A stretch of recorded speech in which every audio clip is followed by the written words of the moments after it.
15ই August আসার আগ মুহূর্তেই ধানমন্ডি 32-এ অবস্থান নিয়েছে বিএনপি নেতাকর্মীরা। তারা স্লোগান দিচ্ছে আওয়ামী লীগের বিরুদ্ধে, তারা বিএনপির পক্ষে স্লোগান দিচ্ছে, জিয়ার সৈনিক স্লোগান দিচ্ছে। এর মানে ধানমন্ডি 32 এলাকায় আওয়ামী লীগকে প্রতিহত করতে, শেখ মুজিবের প্রতি শ্রদ্ধা জানাতে কিংবা কথিত শোক দিবস পালন করতে আওয়ামী লীগের কোন নেতাকর্মী যাতে না আসতে পারে, যেহেতু সজীবজের জয় আহ্বান জানিয়েছে, সেজন্য বিএনপি নেতাকর্মীরা অবস্থান নিয়েছে। এবং এটা কোনো গুপ্ত বা ছদ্মবেশী অবস্থান নয়, প্রকাশ্য অবস্থান। যেমন হতে পারে যে আমরা বিপ্লবী লোক, আপনাদেরকে দাঁড়াতে দিব না, কিন্তু না, জিয়ার সৈনিক স্লোগান দিয়েই বিএনপির লোকজন দাঁড়িয়েছে। এই জিনিসটা বাংলাদেশের রাজনীতির অনেক হিসাব নিকাশ বদলে দেয়। কারণ আপনারা যারা আমাদের আলোচনা শুনেন, আমি বারবার কয়েকটা কথা বলি এবং ইস্টু আবারও বলবো, এই সজীবজের জয় একটা ভিডিও বার্তা দিয়েছে যে ধানমন্ডি 32-এ সবাই আসবেন, শ্রদ্ধা নিবেদন করবেন। এবং আমি বলেছি বিষয়টা ব্যাখ্যা করে যে বিএনপির একাংশের সাথে সজীবজের জয়ের একটা সমঝোতা হয়েছে। এবং রুমিন ফারহানার কথা আপনাদের মনে আছে, ফজু পাগলার কথা আপনারা নিঃসন্দেহে শোনেন। তাদের কথা যারা শুনেন তারা সবাই জানেন শেখ মুজিব, 15ই আগস্ট এগুলোর প্রতি তারা সিম্পেথেটিক। ধানমন্ডি 32 ভাঙা ঠিক হয়নি, 15ই আগস্ট শোক দিবস পালন করতে দেওয়া উচিত, এগুলো যারা বাধা দেয় তারা মব সৃষ্টি করে, এইগুলোই তো বিএনপির একটা অংশের ন্যারেটিভ।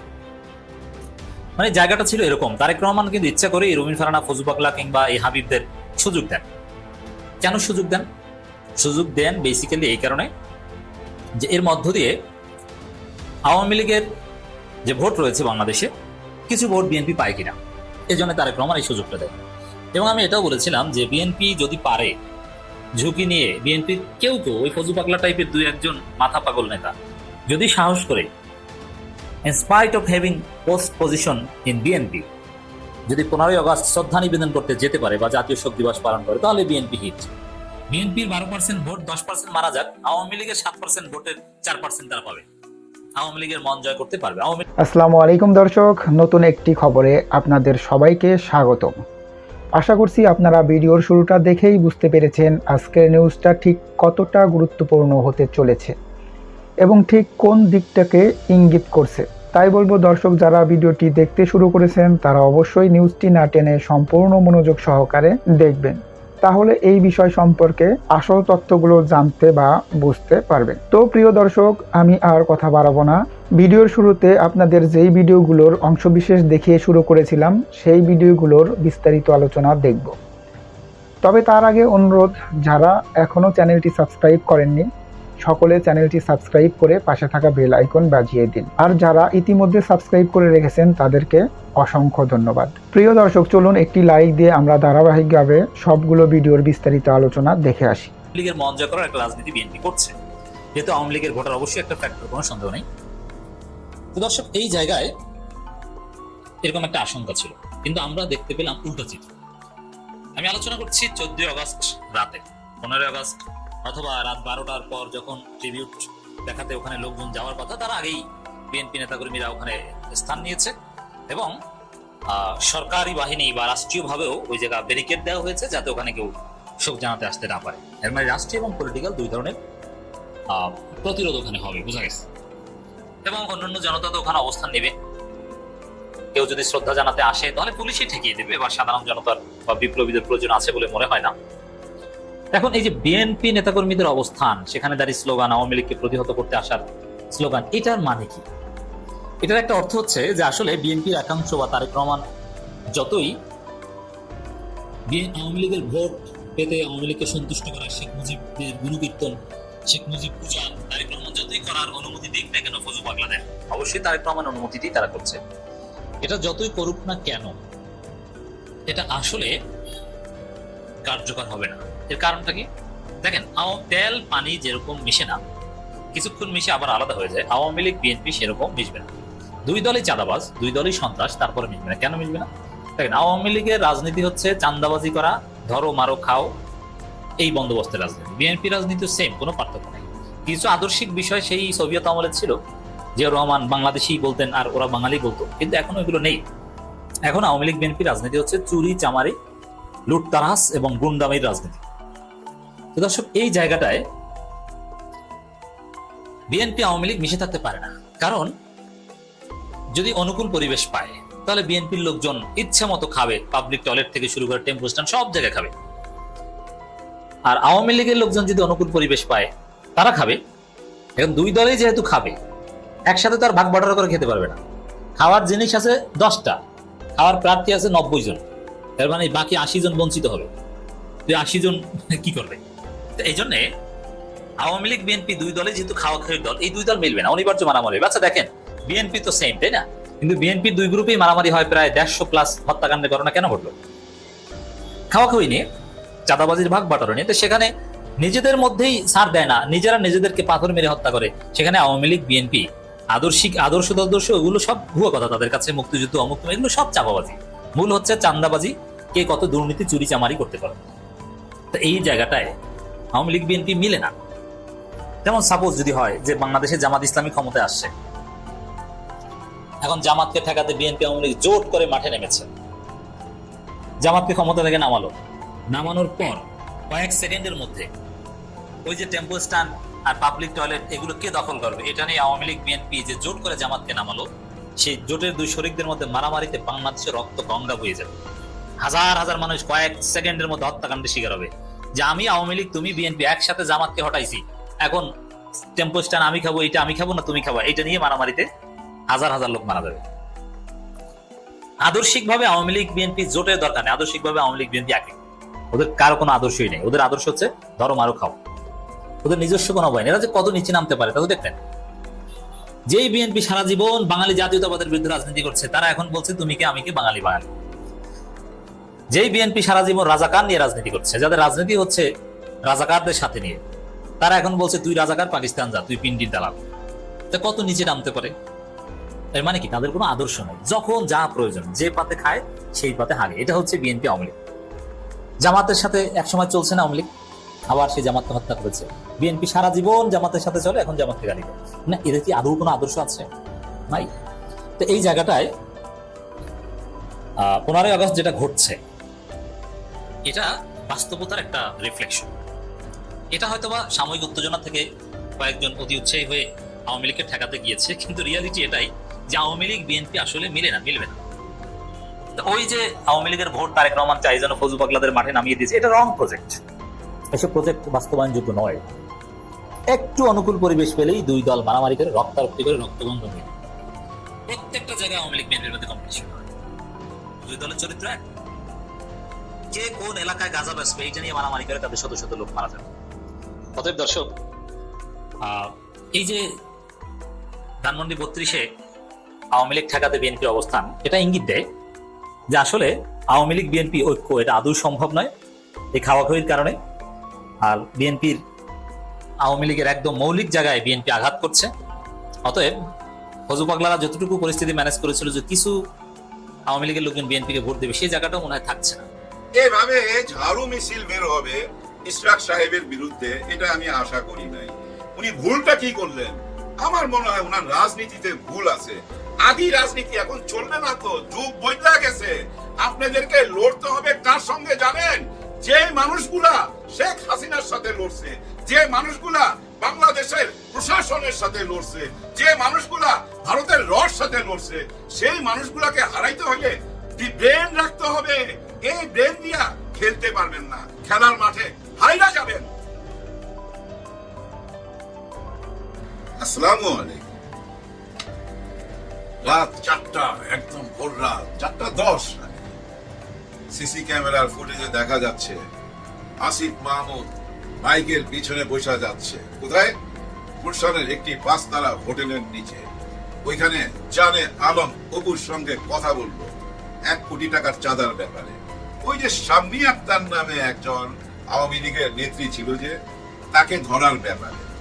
এই কথাগুলা কে বলছে? জানে আলম। কবে বলল? উনি অ্যারেস্ট হওয়ার 12 দিন কি 13 দিন পরে আইসা একটা 32 থেকে 33 মিনিটের বা আরো বেশি হবে একটা বয়ান দিছে, ভিডিও বার্তা। সেই ভিডিও বার্তাতে যেটা বলার চেষ্টা করছে যে আমাকে এই চাঁদার পিছনে উৎসাহিত করছে আসিফ মাহমুদ, সজীব ভুঁইয়া, একই ব্যক্তি, দুজন না কিন্তু, আসিফ মাহমুদ, সজীব ভুঁইয়া আর নাহিদ ইসলাম।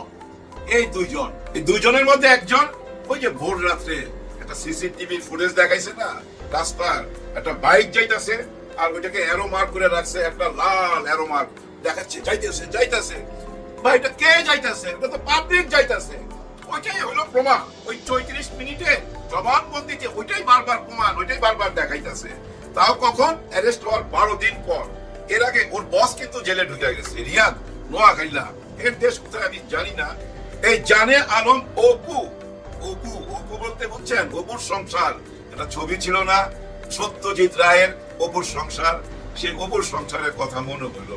আরো মনে হওয়ার পিছনে কারণ এই জানে আলম অপুর ওয়াইফ, ওনার ওয়াইফ সামনে চলে আসছে মিডিয়া, হেজাব করে, চশমা পরা, হ্যাঁ, ওনার চেহারা দেখা যাচ্ছিল না। উনি দাবি করছে ওনার ওয়াইফ এবং ওনার যে একটা ফিলিংস ওটা উনি জানাইলো। উনি স্পষ্ট ভাবে কিছু অভিযোগ তুলে ধরলো, তাই ভয়াবহ অভিযোগ। এই অভিযোগগুলা টোটালটা চলে গেছে ইশরাক সাহেবের বিরুদ্ধে। একেবারে ডাইরেক্ট ইশরাক সাহেবের নাম নিয়ে, ওনার বাবার নাম নিয়ে বলছে। ওনার ওয়াইফ সরাসরি অভিযোগ করছে ইশরাক হোসেন ওনার হাজবেন্ডকে কিডন্যাপ করে নিয়ে গেছে। দেখেন ভাই ব্রাদার, এই যে শাম্মী আক্তার বা কি নাম ভুলে গেছে, যাই হোক, ওনার হাজবেন্ড আপনারা দেখছেন ওই যে কালো একটা ব্যাগে কইরা এনার টাকা দিল, কালো গেঞ্জি পরা যে লোকটা বসা ছিল, লোকটা তো না ছেলেটা, ওইটাই হচ্ছে জানে আলম অপু।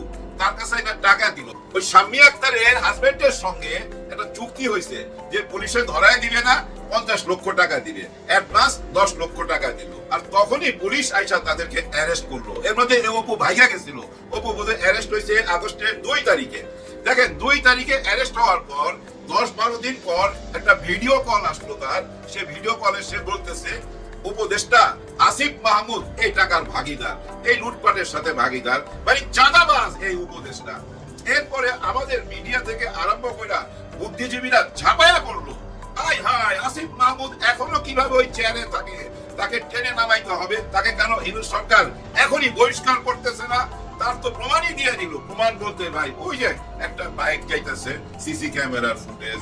বলছেন আসিফ মাহমুদ সবুজ ভুঁইয়াকে সাংবাদিক জিজ্ঞেস করছে আজকে যে ওই যে আপনার নামে যেমন একটা অভিযোগ আসলো, এটা নিয়ে কি বলতে চান? বলুন দেখেন এটা আইনের কাছে তদন্তের ব্যাপার, এটা নিয়ে আমার তেমন কিছু বলার নাই। তবুও এইটুকু বলতে পারি যেহেতু এটার সাথে আমি জড়িত, ওই বাইকে আমি ছিলাম না, ওরকম কোন ঘটনার সাথে আমি জড়িত না। এটা বলার পর টিটটা ভাই মানলো না যে জুলাই গণ অভ্যুত্থানের পরে গুম কালচার আবার চালু হয়েছে। চিন্তা করেন, গুম কালচার, আয়না ঘর কালচার আবার চালু হয়েছে। ইঙ্গিত দিছে কোনটা জানেন? অপুর ওয়াইফ। হ্যাঁ, অপুর ওয়াইফ কিন্তু নিজে অভিযোগটা করছে যে আমার হাজবেন্ড যে 32 মিনিট 35 মিনিট ভাষণ দিছে, ওই যে অডিও কল ভিডিও কল যেটা দিছে আর কি, ওইটা পার্ট বাই পার্ট নেওয়া হয়েছে। হ্যাঁ, বোঝা যায় ভাই একটা সাদা দেওয়ালের এগেনস্টে বসায়া তার থেকে এই কথাগুলো আদায় করছে। ওইটা ছিল ভাই চিত্রনাট্য লেখা, কি কি বলতে হবে লেখা ছিল। অপু নিজেই তার ওয়াইফের কাছে বলছে, আর ওয়াইফ এটা বিচার নিয়ে সামনে আসছে।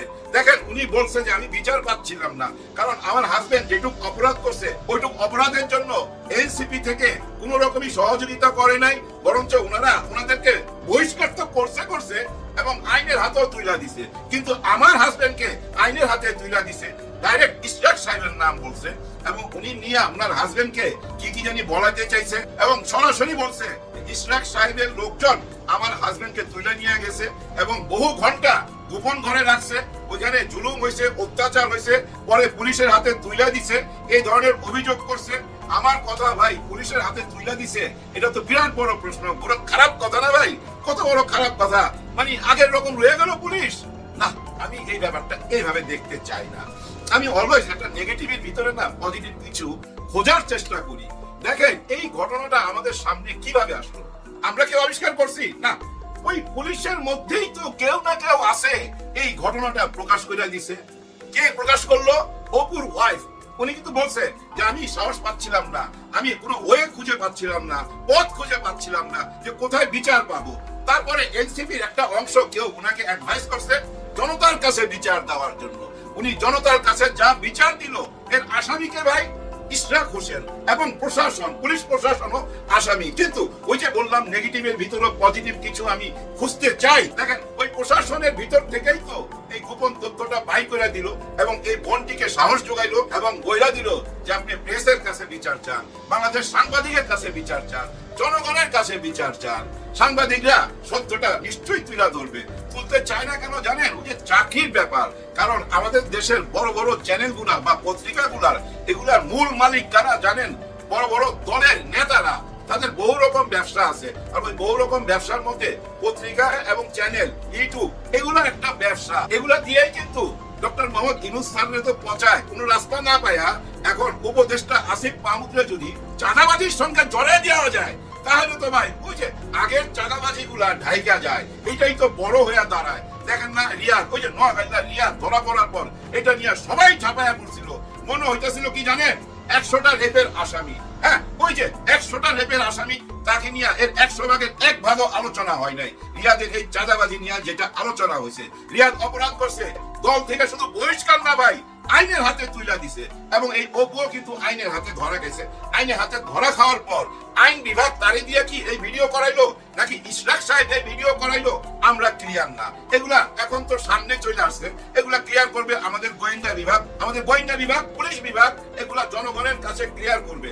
এর মধ্যে দেখেন এই যে হাসনাত আব্দুল্লাহ, এর মধ্যে দেখেন হাসনাত আব্দুল্লাহ কি অগ্নি ঝরা বক্তব্য দিল।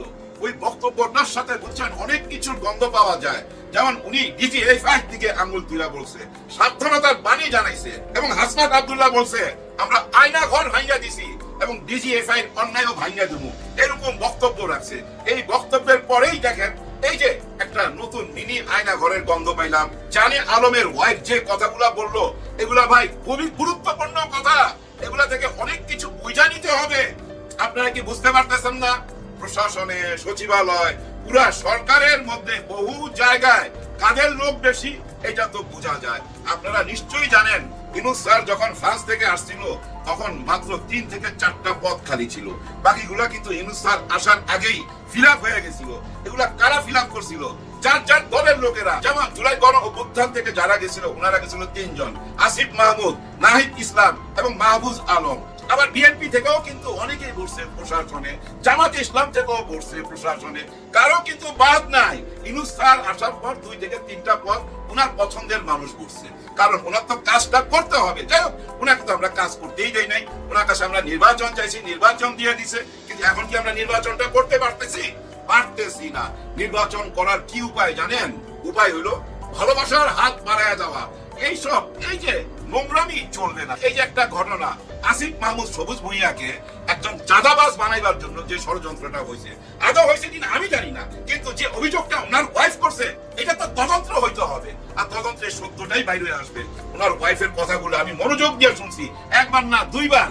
আমি জানি উনি অনেক মিথ্যা কথা বলছে নিজের হাজবেন্ডকে লুকাইবার জন্য, এবং হাজবেন্ডকে খুবই ভালোবাসে, যার জন্য মাঝে মাঝে বইলা ফেলতেছিল ছেলেটা ছেলেটা, বলছে না ভাই ছেলেটা, এবং মাঝে মাঝে অপু নামটাও নিতেছিল, হয়তো ভালোবাসার বিয়ে। দেখেন বলছে যে আমরা নিরহ, আমাদেরকে সহযোগিতা করেন।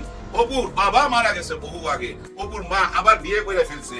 অপু ছেলেটা খুবই অসহায়, তার মানে কি অপুকে সে খুবই ভালোবাসে। ওই ভালোবাসার জায়গা থেকে ভাই বলতেছে যে আমার হাজবেন্ড যদি অন্যায় করে থাকে সেটার জন্য আমি ক্ষমা চাইতেছি।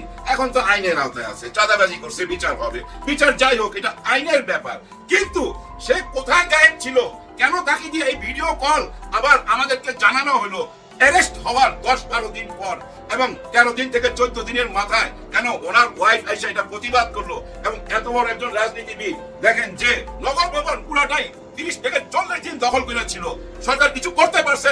কিচ্ছু করতে পারে নাই। উনি বারবার বলতেছিল যদি লন্ডন থেকে হুকুম পায় তাহলে 1 ঘন্টায় এই সরকারকে ফেলা দিবে, এরকম কথাও বলছে। তার মানে কি উনার ক্ষমতা আছে, কিন্তু এই ক্ষমতা উনি কেন আসিফ মাহমুদ সবুজের সঙ্গে দেখাবে?